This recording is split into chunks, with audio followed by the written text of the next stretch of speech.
Sullivan, will you come up here?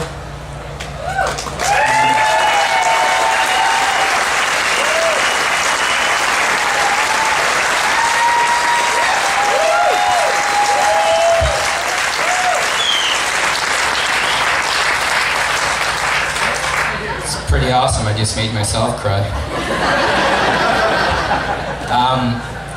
First of all, I'd like to say thank you. Thank you to my teammates, to my fellow Finsters, but thank you to everyone. This event is making a difference, and that's important. I wanted to talk to you tonight,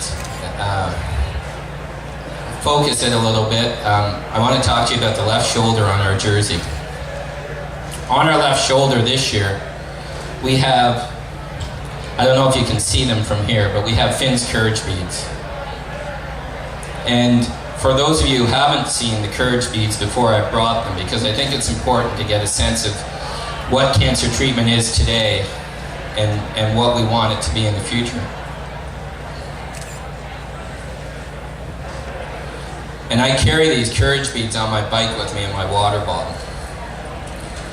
And each one represents a treatment that Finn endured during the time he was at the cancer agency.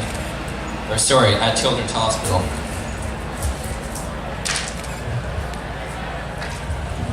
And so on our shoulder, representing these, which stretch well above my head, are 33 beads. And 33 is important. 33 is for Riders for Ryder, it's for Jimmy, and it's for Ryder.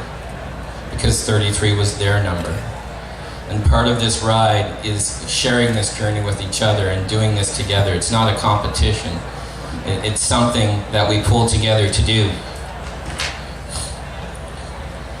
But what I really want to talk about is what it says underneath the beads. It says, battles are about how you live.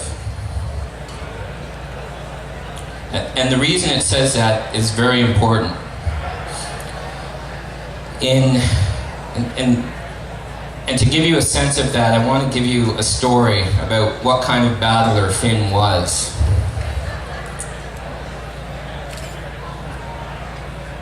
And it's Sarah.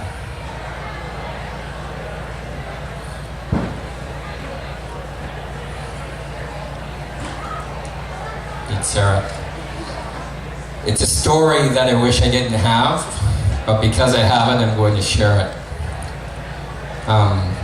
On September 23rd, 2008, Finn was given an epidural to try and help him deal with the pain that he was enduring because of the tumor growth. And the epidural lasted about 2 days. On September 30th, 2008, Finn had an intrathecal catheter injected directly into a nerve bundle in his spine. And the reason that was done was to try and deliver the pain drugs right there. And that worked. And the difficulty with it is one of Finn's favorite pain management techniques was, after he didn't have as much ability to run, to jump, to bounce, was to walk and walk and walk and walk and walk. And the problem with the intrathecal catheter is, in addition to numbing the pain, it numbed his legs, which means he wasn't going to be able to walk. So that happened on September 30th, and on October 2nd, we're back at Canuck Place, and Finn wants to get up.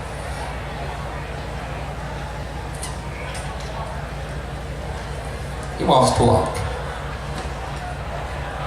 So he did. He got up, and I said to Finn, you know, the medicine they've given you, it's made your legs sort of numb. It may be really hard to do this. And, but he got up, and just said, it's an image that's burned in my mind. You've got a 3-year-old kid who's way too skinny, cancer skinny. And those of you who've seen cancer know what that means. He's got an intrathecal catheter in his spine numbing his legs. He's got 3 pain medications going into his chest. One's got ketamine and anesthetic that would probably put all of us to sleep. One's a special drug called fentanyl, and I can't remember what the third one was. So you've got 3 pumps. You've got pain medication on an IV pole going into the back. He's got a tumor that hasn't allowed him to sit since June 2008. He's a tumor in his groin and his lymph node, half a golf ball size. He's got a tumor in his spine that's causing a hole in his back where I drain fluid to help relieve him. He's got a tumor in his lungs. He's got a tumor in his liver. He's probably got tumors in a lot of other places. There he is. And he takes 2 steps. And there's a rhetorical question. When he got back down and he lay back down, is that a battle he won or a battle he lost? It was rhetorical because I think there's only one answer. So that's October 2nd, 2009. On October 9th, 2009, Finn's heart stopped beating. He stopped breathing. And the question becomes, how do you define that? What do you call that when his heart stops beating and he stops breathing? And what you see in the language of cancer is he lost his battle.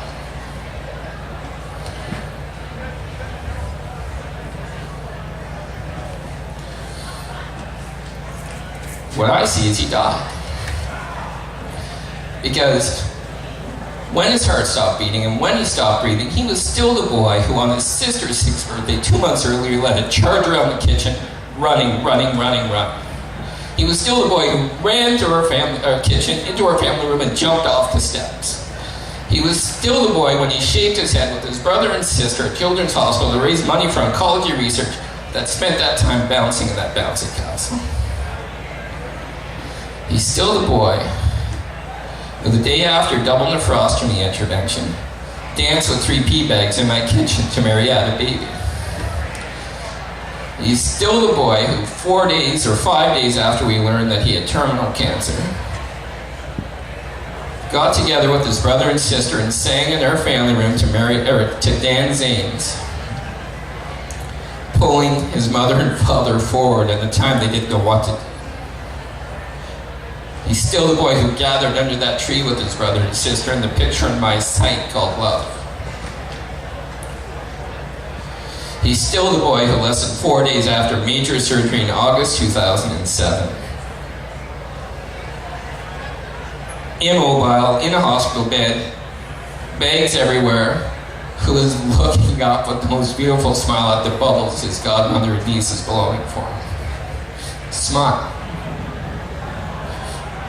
And he's still the boy who 2 years ago tomorrow rode his little yellow car under our cul-de-sac with such a look of concentration on his face.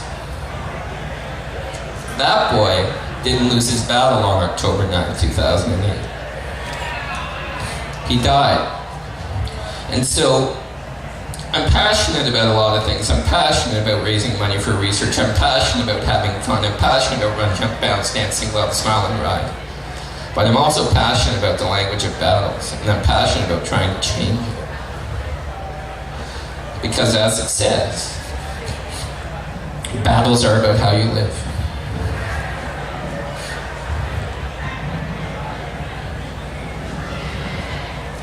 And when I do that ride, I see that. And one of the things I see, and one of the things that sort of strikes me is the yellow flags.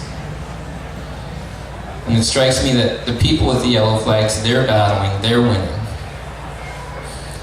And it's not because their flags are yellow. It's because they're here. It's because they're offering people like me hope. Because the real battle, because there is a place for the language of battles, is what we're doing. It's what the doctors are doing. The battle is to end this disease. The battle is to come up with better answers. The battle is to raise the money so they can come up with better answers.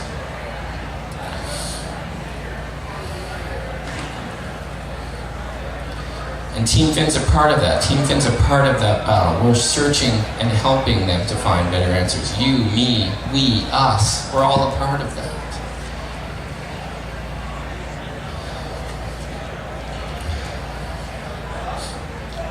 Last year I stood on this stage and I made a pledge. This year I've been asked not to make any pledges.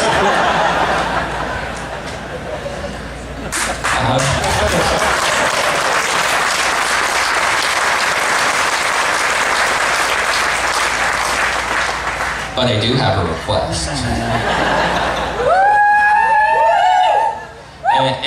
And my request is, keep battling.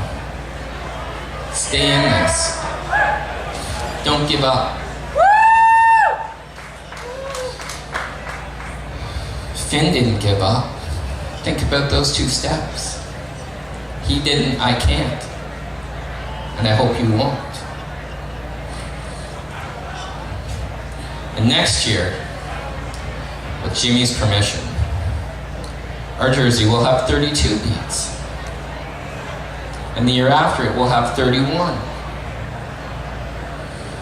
Because that's how we're going to measure the changes and the differences that we're making. So, keep pedaling, keep making a difference, and if the Spirit moves you, sign up. See you next year.